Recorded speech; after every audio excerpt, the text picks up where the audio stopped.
ఐక్యమత్యంతో అభివృద్ధి సాధ్యమవుతుందని మాజీ మంత్రి ఎమ్మెల్యే హరీష్ రావు అన్నారు. యాదవులందరూ ఐక్యమత్యంతో కలిసిమెలిసి ఉండాలని తెలిపారు.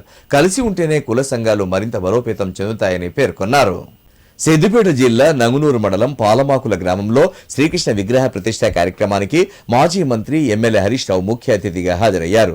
ఈ మేరకు ఆలయంలో ప్రత్యేక పూజలు చేశారు. అనంతరం హరీష్ రావు మాట్లాడారు. అధికారంలోకి వచ్చిన 100 రోజుల్లో యాదవులకు గొర్రెల యూనిట్లను పంపిణీ చేస్తామని కల్లబొల్లి మాటలతో కాంగ్రెస్ గవర్నమెంట్ గద్దెనెక్కిందని దుయ్యబట్టారు.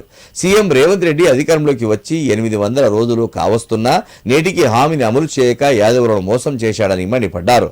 అధికారంలోకి వచ్చాక ఆసరా పింఛన్లు పెంచుతామని చెప్పి ఇప్పటికీ కూడా పెంచలేకపోవడం కాంగ్రెస్ పాలనకు నిదర్శనమని చెప్పారు.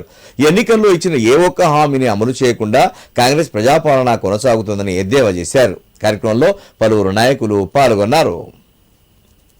ఎంతో అద్భుతంగా శ్రీకృష్ణ విగ్రహ ప్రతిష్ట మహోత్సవాన్ని మన గ్రామంలో జరుపుకోవడం చాలా సంతోషం. మరి హోమాన్ని నిర్వహించి ఆ శ్రీకృష్ణుడి విగ్రహాన్ని ప్రతిష్ఠించి మరి ఎంతో చక్కగా ఈ కార్యక్రమాన్ని నిర్వహించారు.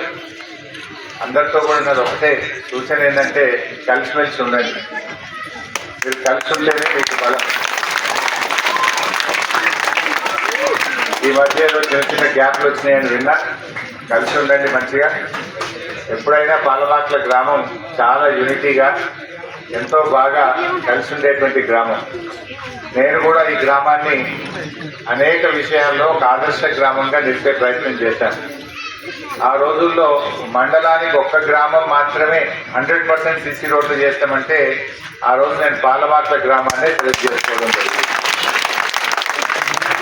వడ్ల కొనుగోలు కేంద్రం ప్రారంభిస్తాము, 2 సెంటర్లు పెట్టమంటే నంగునూరు ఒకటి పెట్టినాయి అక్కగా నమ్ముతుంది, పాలమాకుల ఒకటి. అట్లానే ఎన్నో కార్యక్రమాలు. ఇలా ఊర్లో 4 లైన్ రోడ్డు వేసి లైట్లు పెట్టించాలని చెప్పి ఆ రోజు నేషనల్ హైవేలో ముందస్తుగా పాలమాకుల నుంచి సిద్దిపేట దాకా 4 లైన్ రోడ్డు పెట్టించాం. ఆ లైట్లను కూడా మొన్ననే డబ్బులు కట్టాం. ఈ 2-3 రోజుల్లో మీ హైవే మీద లైట్లు కూడా వెలిగించే కార్యక్రమం కూడా చేస్తాం. అటు రింగ్ రోడ్డు కూడా పాలమాకులను ఆనుకొని అద్భుతమైన రింగ్ రోడ్డు కూడా ఫామ్ చేసినాం. ఆ రింగ్ రోడ్డు కూడా ఇంకా రేపు రాబోయే రోజుల్లో మన గ్రామానికి ఎంతో ఉపయోగపడుతుంది. మన గ్రామం నుంచి ఎటు వెళ్ళాలన్న నలుదిక్కుల కూడా అద్భుతమైన హైవేతోని ఈ గ్రామానికి ఎంతో మేలు జరిగే అవకాశం ఉంటుంది.